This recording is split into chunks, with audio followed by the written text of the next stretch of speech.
Naye nkolo liboso na yo papa e, naye nkolo olimbisa mabe na ngai. Merci bandeko ozolanda biso na moment oyo. Nga votre humble serviteur Berger Jérémie Mafutamimi, responsable à l'église Cité de la Grâce oeza na avenue Lundula 14 na commune ya Kimbantseke, précisément na Kingasani ya Suka. Tozolobela ba tem moko mikolo yo na ngai na partager yango na bino. Yo zolanda ngai o landanga na mateya oyo to banselement to banda osala ngo ba chaque temps po bozala pédifier partout bozali na mboka nyonso bozwami po bolanda biso na bokebi nyonso.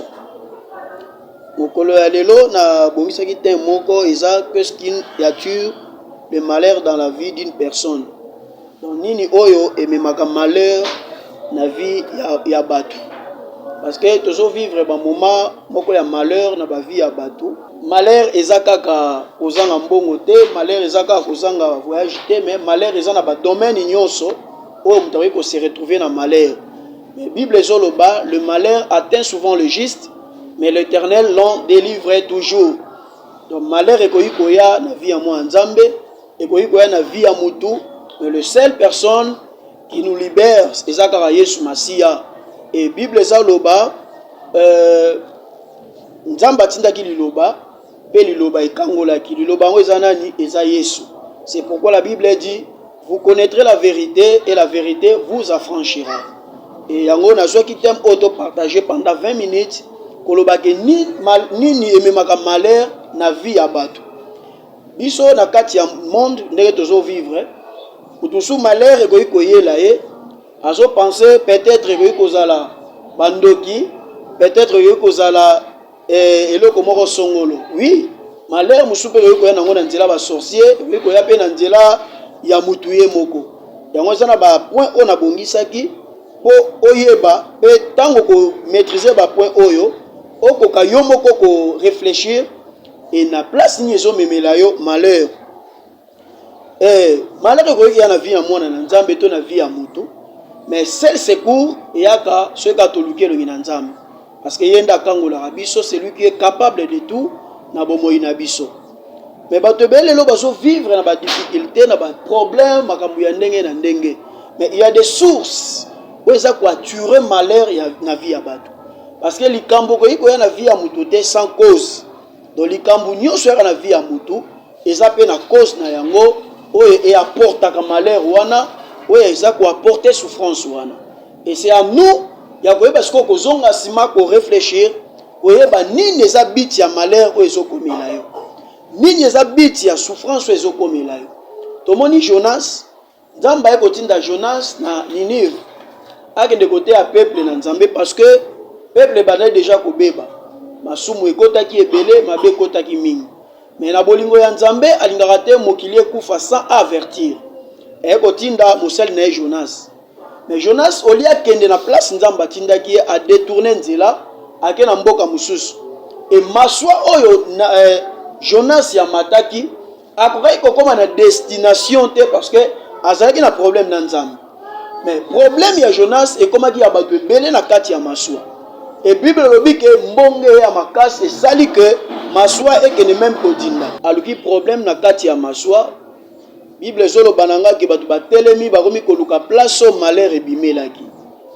Or que cause ya malheur ya ba innocent ezalaki nde Jonas.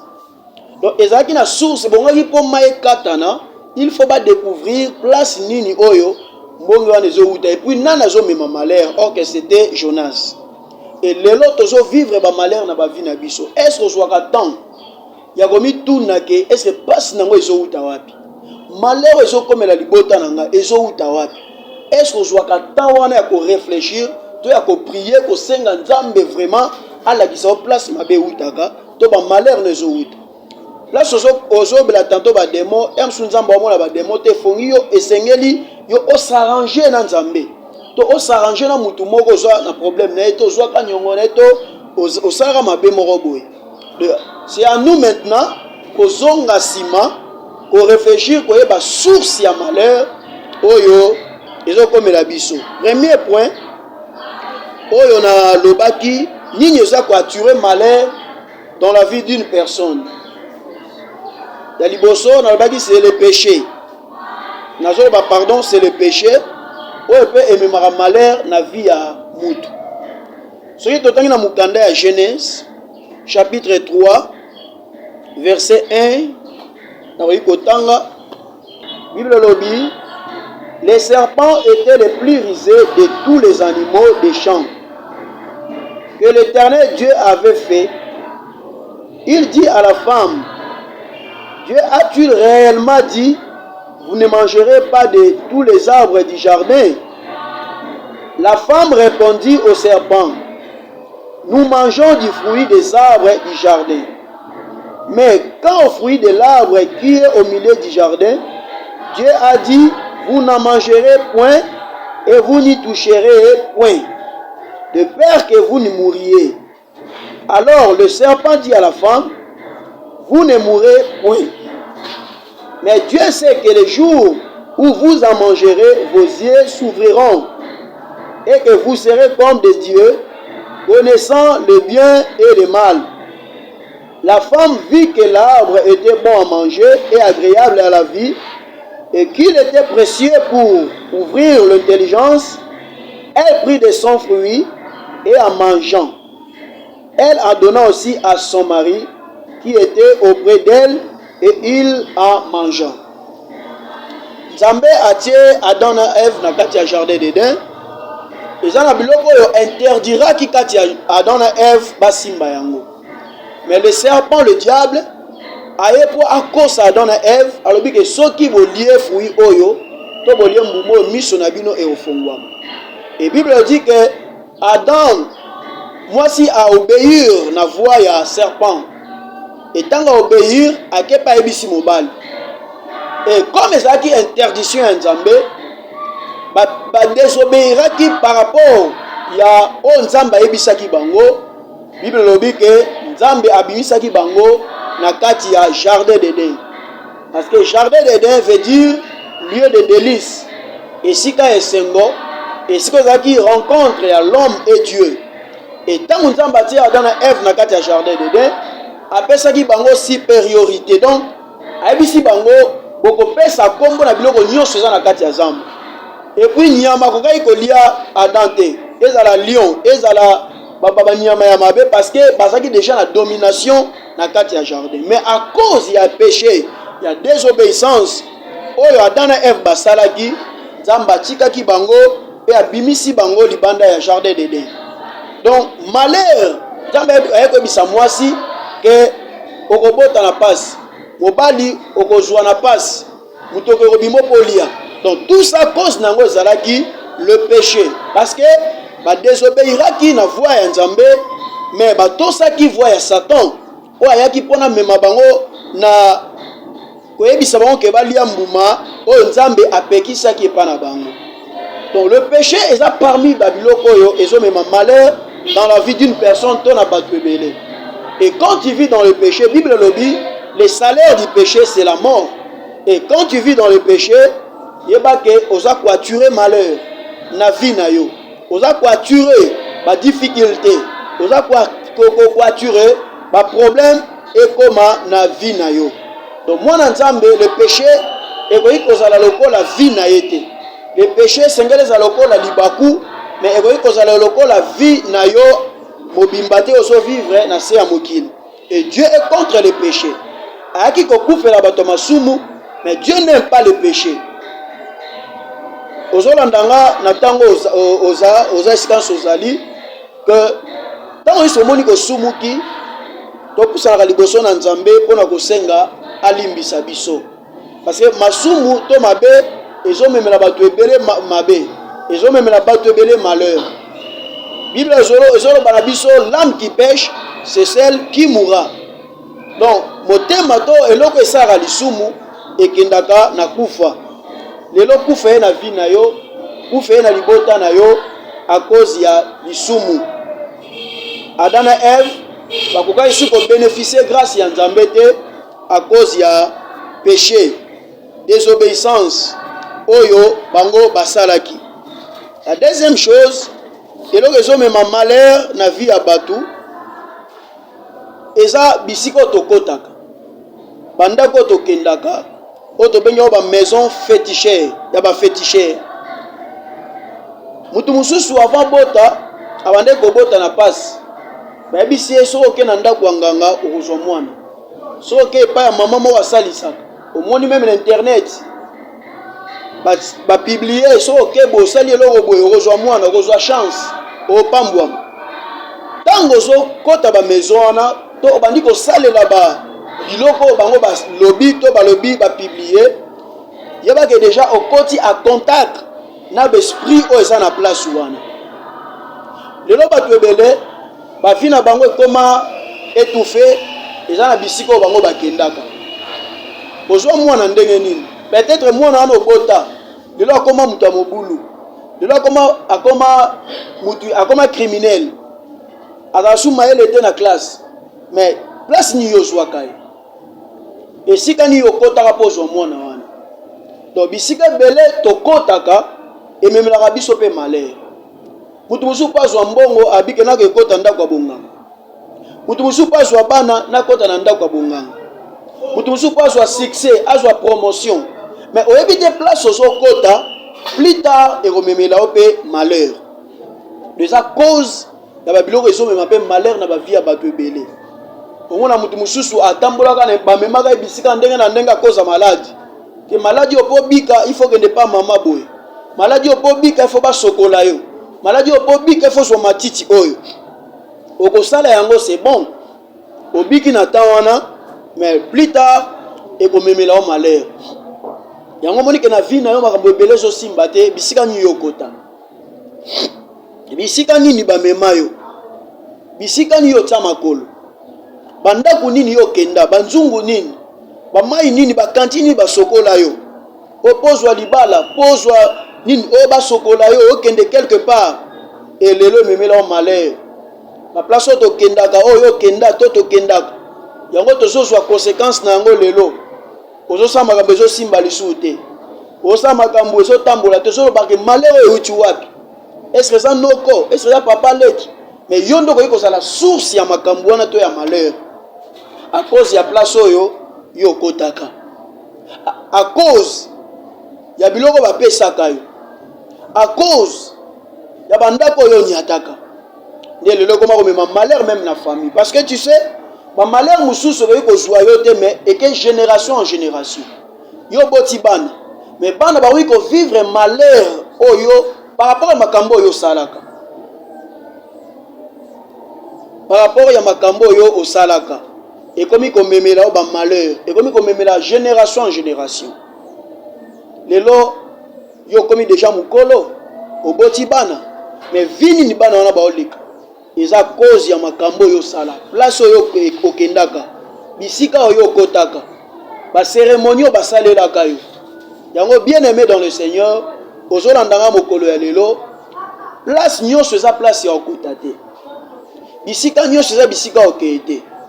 Ata okomi na problème, okomi na difficulté, mutu ayebi soki toke sika bokozwa lobiko, soki toke sika bokozwa musala kozwa libala, soki eza place ya Nzambe te yo boya yango. Parce que le seul personne où amatisa biso ezaka Nzambe. Soki opesi ye confiance, opesi ye motema, Nzambe akosalela quelque chose. Et troisième chose, tozokende koshite eloko nini ezomema malheur na vie ya bato, eza pe bakutime ya batribu mosusu. Par exemple, eza na famille mosusu lokola tokenda na bandeko na biso ya bandundu ya bayandi, kuna ezala mangi tobengaka kintwiti, bazwi mwana ya noko babalisi ye akomi mwasi na yo, bazwi mwana nkasi na yo akomi mobali na yo. Et babiloko wana eza parmi les choses oyo ezomema malheur. Et na bakuti mosusu ezalaka ke mwasi akufeli mobali ba oblige mwasi abala, par exemple yaya ya mobali to leki ya mobali. Eza babiloko eza ko apporter malheur na ba vie ya bato. Par exemple, Tant tozokola ezalaki soki bauti kokunda mutu akufi soki baye naye bakozwa masanga basopi na mabele donc bakosopa bazwi babaliso ekomi potopoto babandi kozwa mabele wana bazotia yango croix signe ya croix na elongi ya bato.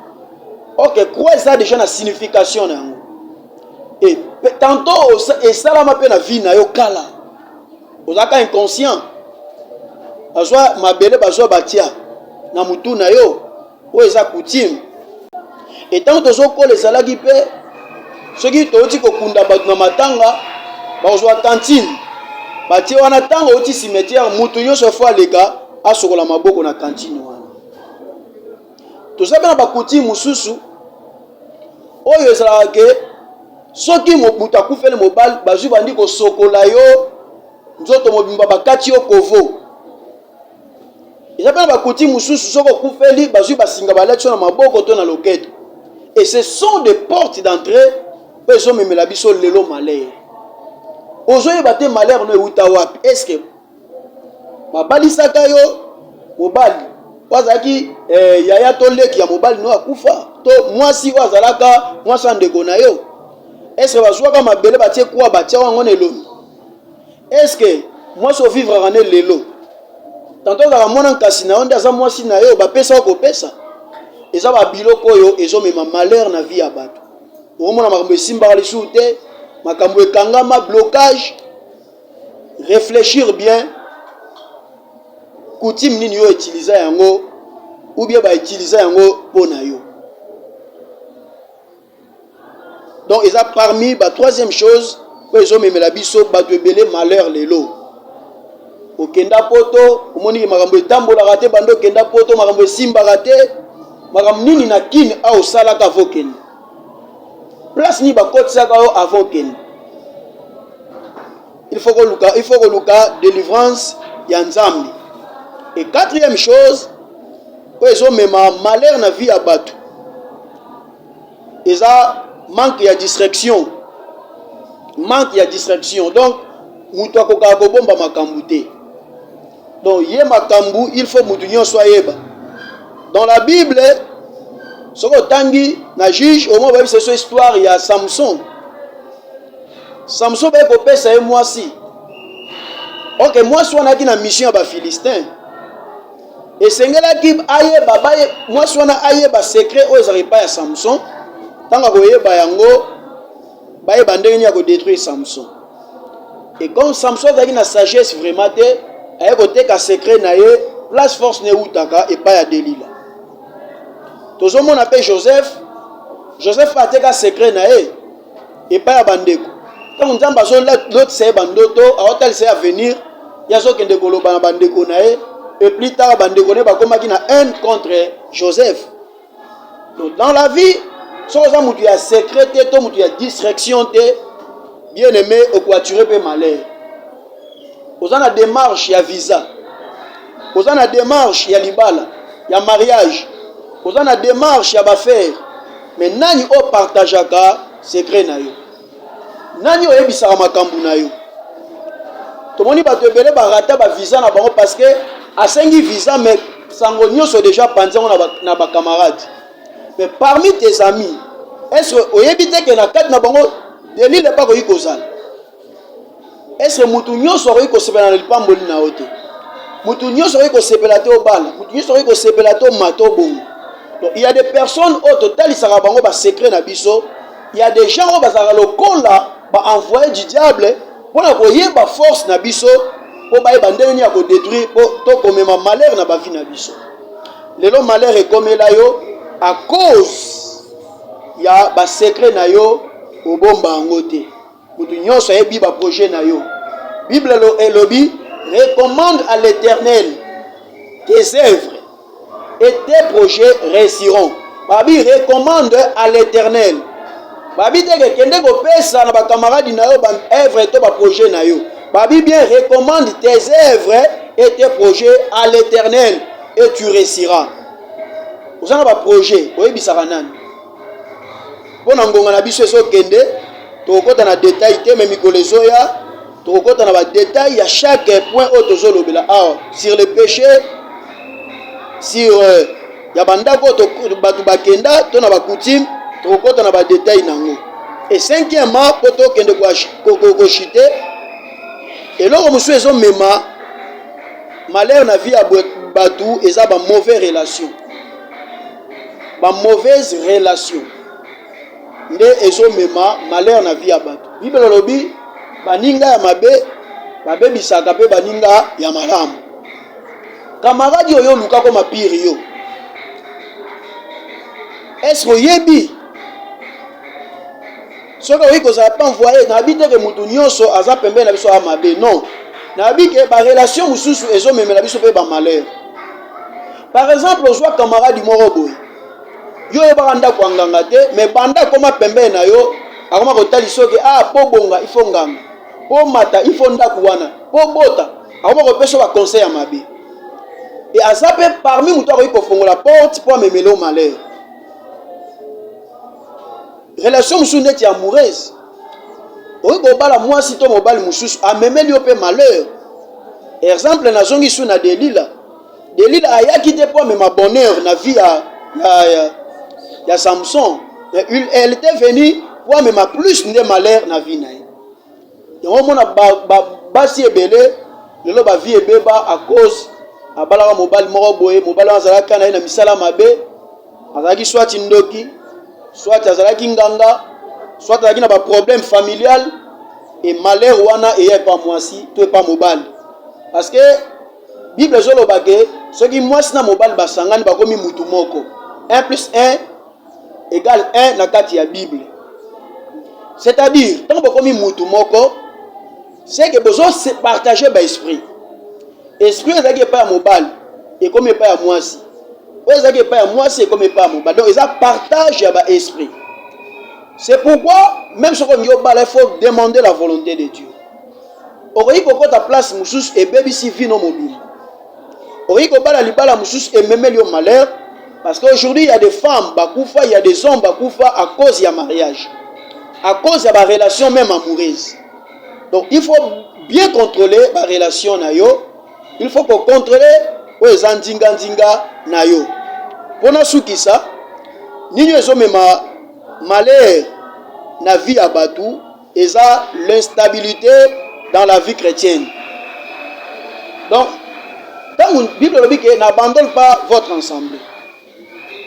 Quand vous êtes dans l'église, partout, n'importe quelle église, église nyonso, et vous avez une église, mais ce n'est pas dire que le Seigneur a sa place.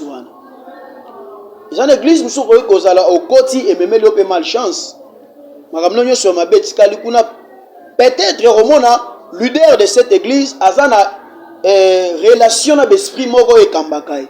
Et tant que vous côté l'église, automatiquement, vous pouvez diriger l'esprit à leader. L'église nyonso, mais il faut beaucoup demander. Nzambe a orienté yo est-ce que l'église wana eza nzambe to eza nzambe to. Lelo eza na bato ebele abenga mosala nzambe mais c'est un magicien. Tango ke kuna tieli yo maboko. Donc a jouer esprit na ye atia ngo likolo na ye. Un témoignage pour na sukisa une sœur akufa. Sœur wana ande ressemble na une église. Alaki protocole. Mukolo ya consécration. Bakoma ba protocole ba otsa ba mafuta. Prophète wana zwa soso akate mutu. Quand akati soso mutu azui makila ya soso andi ko parola na chaque protocole. Abaro na chaque protocole. Est-ce un vrai serviteur de Dieu ou bien ou asa vraiment mosali nzamba solo? Ari ko sala cérémonie okata soso na mutu l'église? Non, je ne pense pas, je ne crois pas. Mais akata yango. Et tant akati après 4 jours ya consécration, c'est wana lisu et comme ko bimisa batofina. Il m'a dit malé mbeti et comme après 2 semaines et juili sous mususu. Tant que je mission somi balé, mission bandi ko vimba, to fine komi ko bima, tie ko be maser wana na liwa. Or kazaki parmi ba sacrifice ya prophète wana. De là comme mai na kufa, ezaki église wa kota kezaki ya nzambe te. Donc bisam su tozo kota, l'église su tozo kende batusu ba otiela biso maboko baza ko imposer biso maboko. Oyebi te omoni ka pasteur kwa sote na TV, asote na internet, na YouTube. Mais est-ce que Nzamba a convaincu que est-ce que un homme de Dieu? Est-ce que vraiment Moussa Nzamba est solo? Pour le moins, pays auquel on a passé un temps au Maboko. Est-ce que vous avez convaincu que le Saint-Esprit a convaincu que non, c'est vraiment un homme de Dieu? Et ça, Babiloko, ils ont même appelé malheur, Nabatou et Belé. Donc, yo, l'antinga mokolo ya lelo, parmi les points autotiques au Tanga, place aux alliés, nous allons prier ensemble. Ou bien, vous pouvez na WhatsApp, le numéro Nangezawana, to prier pour Nayo. Ceux qui sont na bisiko yo kota, vous avez la cérémonie yo sala, vous avez la batmusu batelo maboko, après ndo ya koyeba ke ba magicien, ba faux pasteur, ba faux prophète, to bon de la peau Nayo. Dans le Bible, le malheur atteint souvent le juste, mais l'Éternel l'en délivre toujours. Dans le Bible, vous connaîtrez la vérité et la vérité vous affranchira. La vérité, c'est la parole de Dieu. Ils ont prié na moment ozo landanga parmi Babiloko nyon surtout touti koloba kanga misu na sikezali na sala prière Seigneur na pamboli ndeko nyonso oyo alandi enseignement na biso ya mokolo ya lelo soki eza na mutu asalelaka bakutima mabe akotaka bandako banganga akendaka n'importe où pour maladie nesila pour problème na esila pour élévation à sa promotion lelo ememela malheur lelo ememela ba difficulté lelo ememela ba problème ememela ba souffrance. Seigneur, place ndeko nanga zwami azala guéri, azala sauvé, azala libéré au nom de Jésus. Puissance nyonso ya ténèbres na telemeli yango na vie ya bana na yo na kombo na Yesu Masiya nde na lobi amen. Merci. Na prochaine rendez-vous. S'abonner na chaîne Nabiso YouTube Jérémie Mafuta Mingi TV et partager Maté Nabiso Mikolezoya pour sous ba continuité à ba message oyo et puis na ba sirbandoto pour le beyango Mikolezoya s'abonner pour au rater ba émission Nabiso ya enseignement tika nzambe apambola bino na simatozali na ndeko Nabiso Alain Mungenga. Donc, Nzamba Pambola, tu as accompagné na papa Mathieu, Ndeko Lydia, tu as accompagné na Ndeko Deborah, maman Debo, et puis frère Papi et Ndeko Die. Bon, on est basaki na biso, bazolanda Mathieu, on a Ndeko Lorette, na précieuse. Donc, Nzamba Pambola Bango, prochainement, Bebo Romona Bango, Nzamba Pambola Bino, bye.